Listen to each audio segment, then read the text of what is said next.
राजधानी भोपाल का ऐशबाग थाना एक बार फिर सुर्खियों में है। फरहान और रेशमा ने किया पुलिस कर्मचारियों द्वारा की गई साजिश का पर्दाफाश। फरहान और रेशमा ने एक पत्रकार वार्ता आयोजित कर इस बात की जानकारी दी कि पहले उन्हें सट्टा खिलाने के लिए उधारी में रकम दिलवाई गई।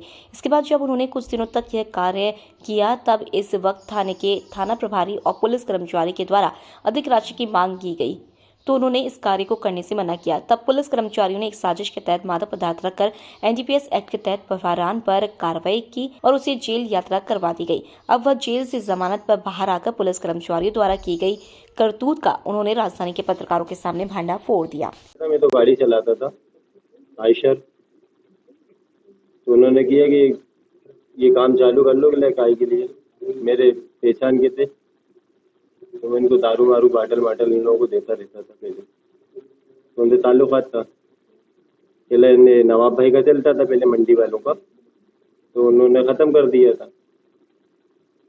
उनके पहले छापे मापे भी पड़ गए थे उनके इधर, तो लाइट में ज़्यादा आ गए थे वो, तो उन्होंने कहा कि आप चालू कर लो ये काम। कराने का आपका मतलब क्या है? काम मेरी जांच होना चाहिए, मेरे ऊपर झूठा मुकदमा लगाए।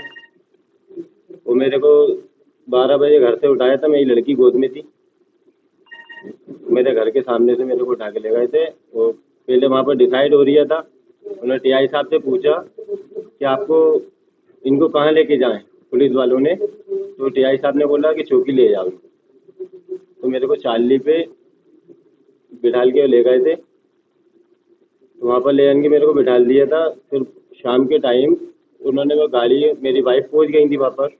पहले तो हर जगह इन्होंने छानबीन करी, एसपी ऑफिस गई, जगह जगह ये गई कि भाई मेरा हस्बैंड कहाँ पर है, कौन से थाने में, तो क्यों उठाया है आपने। तो इस वजह से वो 2 लाख रुपए की मांग कर रहे थे मेरे से। मेरे पास आप में ना मैं चरस पीता और ना मैं बेचता, और मेरे पास पहली बार तो मैंने उसको चरस को देखा था, वो बड़गेड़ी फाटक पे मेरे ऊपर उन्होंने ये हाथ में पकड़ लो।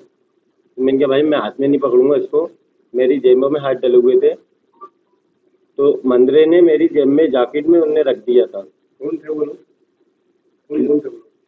वो थे मंदरे भाई और राजा टीआई साहब की गाड़ी चलाता था, अजय भाई हैं, लोकेन भाई हैं, मंदरे भाई हैं। ये जगह जगह हर कोई थाने में जा रहे हैं कि इसके ऊपर झूठे मुकदमे लगाए जाए, दूसरे थाने से सेटिंग मिला रहे हैं, इसको बंद करके इसकी जांच होना चाहिए साहब। दोषियों पे कार्रवाई चाहते हैं लोगों ने आपको बताया है आपके में उन पे कार्रवाई होना चाहिए। जी साहब। आपके क्या पुराने रिकॉर्ड है क्या? नहीं कुछ नहीं रिकॉर्ड, मेरे पास पुलिस वालों ने 151 के रिकॉर्ड लगाए हैं। क्यों लगाए थे, कब लगाए थे? ये इस केस से पहले भी लगाया था मेरे ऊपर, आप रिकॉर्ड में भी देख सकते हैं। इससे पहले भी मेरे ऊपर 151 लगाई थी, तो मैं वहाँ से छूट के आ गया था 2-1 दिन में। आपने एक चीज कही कि आपके पहले भी कोई कर रहा था, फिर आपसे कराया था। क्या आपको ऐसा लग रहा है कि अब आपके पास कोई नया बंदा तैयार किया जाएगा? जी साहब, वो तो करवाई जाएगा साहब। कोई शपथ पत्र भी बनवाया था आपसे किसी ने, पैसे का लेन देन का ऐसा कुछ भी जानकारी दी? तो उधार दिए थे पैसे? हाँ, 25,000 रुपये पहले लिए थे अजय भाई से, फिर 30,000 रुपये एक लिए थे। तो पहले हमें नुकसान घाटा नफा उसके अंदर लग रहा था, तो उसके अंदर हमें प्रॉफिट होने लगा था, तो हमने उनके 25,000 भी लौटाए थे, 30,000 रुपये भी लौटाए थे। फिर एक गाड़ी पे हमने लिखा पढ़ी करके, मेरे छोटे वाले भाई के नाम पे थी, तो उसके नाम पे लिखा पढ़ी करके तो मैंने वो गाड़ी को उसकी सुनने में आया का कहना था कि जो आपको रकम दी गई थी वो आपकी बीवी की डिलीवरी के समय मदद नहीं, आप जांच करवा लीजिए। मेरी बीवी पूरे 9 महीने में डिलीवरी हुई थी और मेरी